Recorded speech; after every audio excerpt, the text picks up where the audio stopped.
I never thought the day would come when my own son would tell me not to come for Christmas. But it did. And when he said those words, calm, almost polite, something inside me cracked in a way I didn't know it could. Before I begin, tell me, where are you watching from? Drop it in the comments below, and don't forget to subscribe to our channel. It was the first week of December. Snow had already started to fall over Ohio, frosting the roofs and freezing the mailboxes. The radio played Christmas songs everywhere, in the car, the grocery store, even the gas station. And yet, inside my house, there was no music. My name's Margaret, and for the last 25 years, I've lived in the same brick house my late husband and I built together. It wasn't fancy, but every inch of it had meaning. The dent on the hallway door where Ethan crashed his toy truck, the paint smudge from when we redid the living room, the marks on the kitchen wall measuring his height every birthday. Ethan, my only child. My pride. My reason for everything. He'd moved to Seattle 5 years ago, started his own business, got married to a woman named Rachel, and for the first couple of years, he called every week. But as time passed, the calls became shorter. Then came the messages. And finally, silence. I didn't want to admit it, but I could feel the distance growing, not the miles, but something colder. It wasn't until last December, when I called him to ask about Christmas plans, that the truth came crashing down. He answered after the third ring. "Hey, Mom," he said, distracted. I could hear Rachel's voice in the background, soft but sharp. I smiled anyway. "Hi, sweetheart. I was wondering when I should book my flight. Should I come a few days early? I can help with the decorations."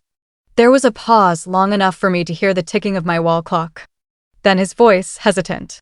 Mom, about that. Rachel and I were actually thinking of keeping it simple this year. Just us and some friends. You know, a small Christmas at home."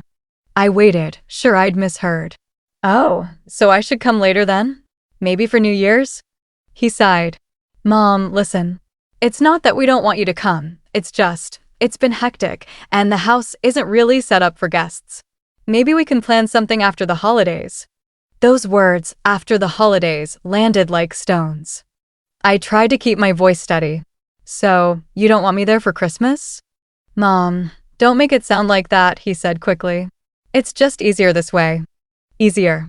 For him, maybe. I said, "All right, honey. I understand." He said, "Thanks, Mom. Love you." But when the call ended, I sat there, staring at the tree I'd just decorated alone. It was the same every year since his dad passed away. I'd bake gingerbread, hang the ornaments, and wait for Ethan to come home. Except this time, he wouldn't. That night, I poured myself a cup of tea, sat by the window, and thought about everything I'd done for that boy, working double shifts when his father was sick, skipping vacations so he could go to college, refinancing the house to pay off his first business loan. And then it hit me, refinancing the house. When his father passed, the house became mine. But a few years ago, Ethan had asked if he could use it as collateral for his company's mortgage. "It's temporary, Mom," he'd said. "Just until I get steady cash flow." Of course, I'd agreed. He was my son. I'd signed the papers without reading every line. Now, sitting there, I realized the company loan still ran under my name. I was technically the co-owner of his mortgage. And with one phone call, I could. No. I shook my head. A mother doesn't do that. But then again, a son doesn't shut the door on his mother at Christmas. 2 days later, a neighbor came by, a kind older man named Mr. Donnelly. He brought cookies and a little wrapped box. "Heard you'll be alone for Christmas again, Margaret," he said gently. "Come join us if you'd like." I smiled, thanked him, and said maybe. That night, I didn't sleep. I kept thinking about Ethan, the boy who once ran to me with scraped knees, who cried when his father died, who swore he'd always take care of me. Where had that boy gone? The next morning, I opened the drawer where I kept all the documents. Mortgage papers, bank statements, insurance. And there it was, his company's mortgage agreement. My signature on it, bold and trusting. I stared at it for a long time, then picked up my phone and called the bank. "Hi," I said. "This is Margaret Lewis. I'd like to make some changes to the mortgage payment arrangement for account 347. Yes, the business one. The woman on the other end typed for a while.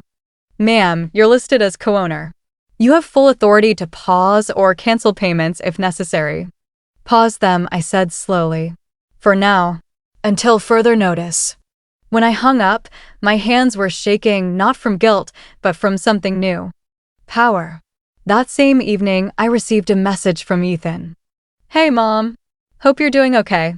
Rachel and I might stop by next week after the holidays. Maybe bring you something from Seattle. I smiled. I didn't reply. 2 days later, another message. Mom, did you change something with the mortgage? The bank called. They said payments were temporarily frozen. What's going on? I typed and erased 3 times before sending. Oh, must be some system error. You know how banks are. He replied instantly. Please don't mess with it, Mom. It's important. We have employees depending on this. Employees. Funny how that word came before family. I didn't answer. That night, I sat beside the tree again, the lights twinkling quietly, and whispered to the empty room. You told me not to come for Christmas, Ethan. But looks like Christmas is coming to you. The following week, my phone didn't stop ringing. Ethan called, texted, even emailed. At first, I ignored him. Then, one afternoon, I picked up. Mom, please, what's going on? The mortgage company says they can't process payments. Do you realize what this means? I do, I said calmly. It means your mom is still part of your world, even when you pretend she isn't. He was silent. Then angry. Mom, that's manipulative. You can't just. I can, I interrupted softly. And I did. You didn't want me for Christmas. But I wanted to remind you that everything you have started with me. He went quiet again. I could almost hear his pride cracking through the phone. Mom, I didn't mean it like that. Rachel just wanted some space. She said. She said? I echoed. And you listened. Without thinking what it meant to your mother. He exhaled, frustrated. I'll fix this. Just, please don't make it worse. I said nothing. He hung up. I sat there for a long time, looking at the lights blinking softly across the living room. Somewhere in the distance, I heard carolers singing Silent Night. The irony wasn't lost on me. 3 days before Christmas, there was a knock at the door. When I opened it, Ethan stood there, exhausted, unshaven, holding a bag of groceries.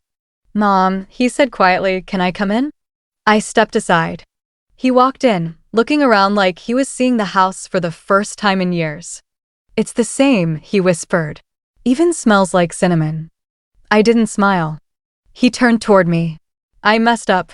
I shouldn't have said what I said. I didn't want you to feel uncomfortable around Rachel. She can be difficult. Difficult. I repeated. You mean controlling? He didn't argue. He just nodded slowly. We stood in silence.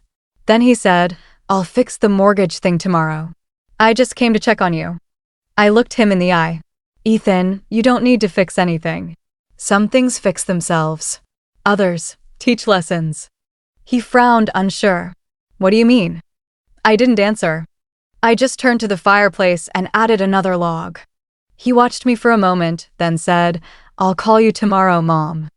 And he left. When the door closed behind him, I finally sat down. For the first time in years, I felt calm, not happy, not sad. Just calm.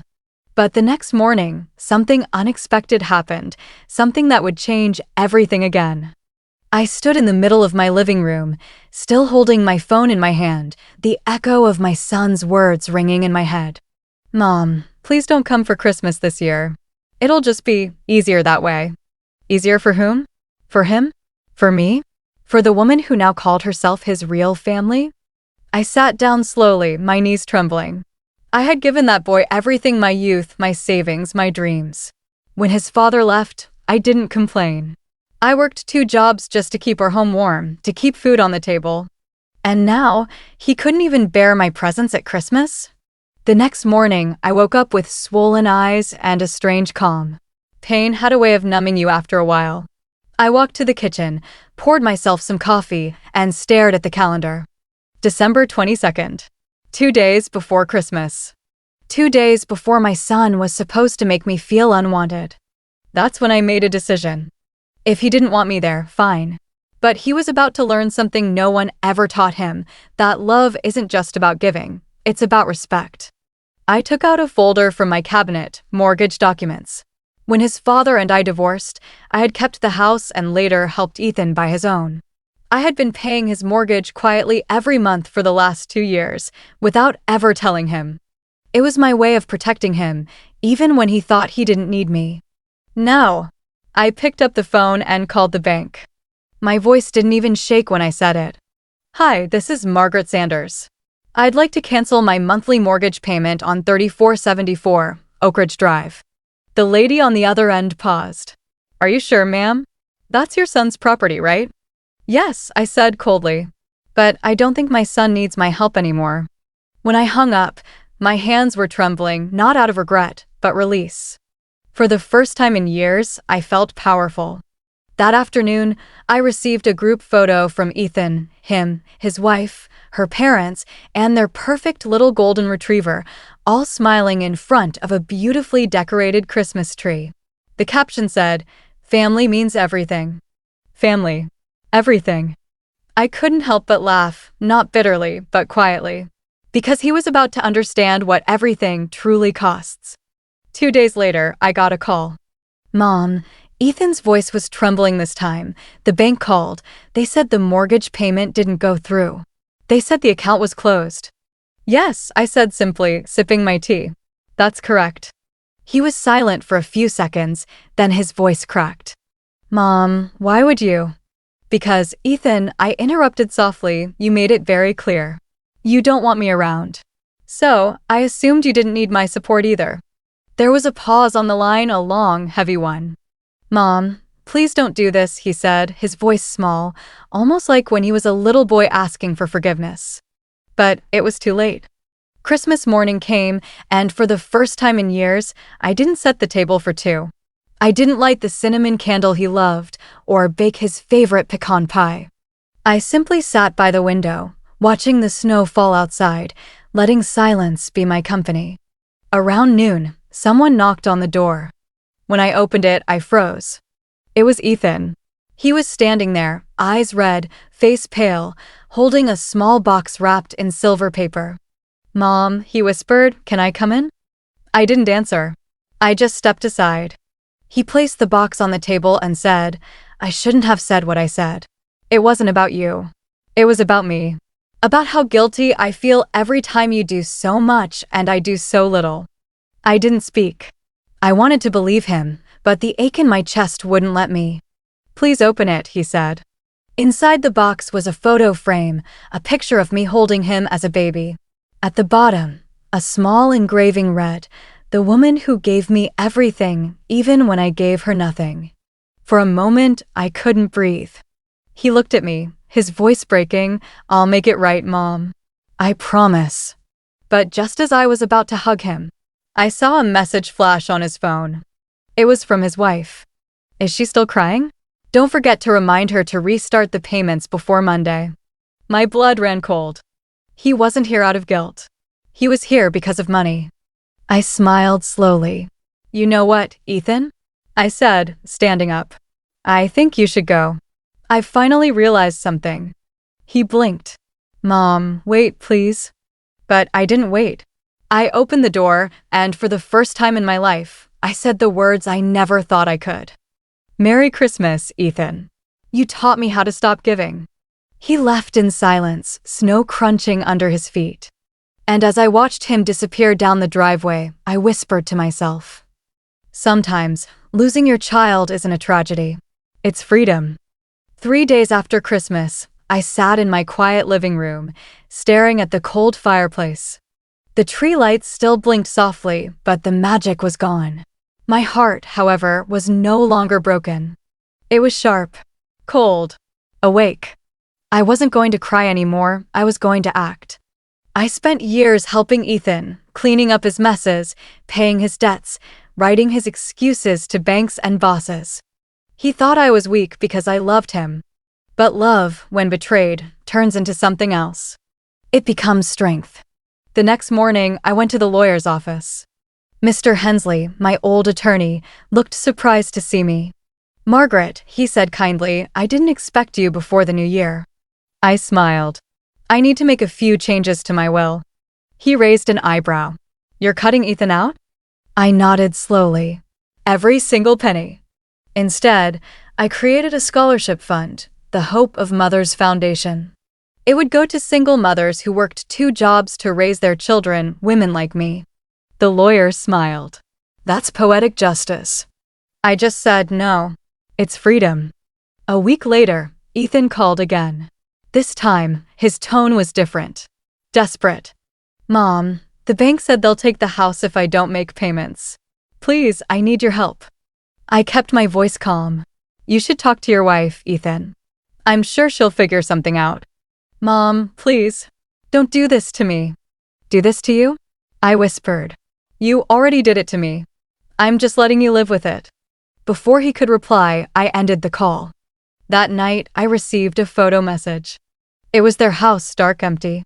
The caption read, "We had to move. I hope you're happy."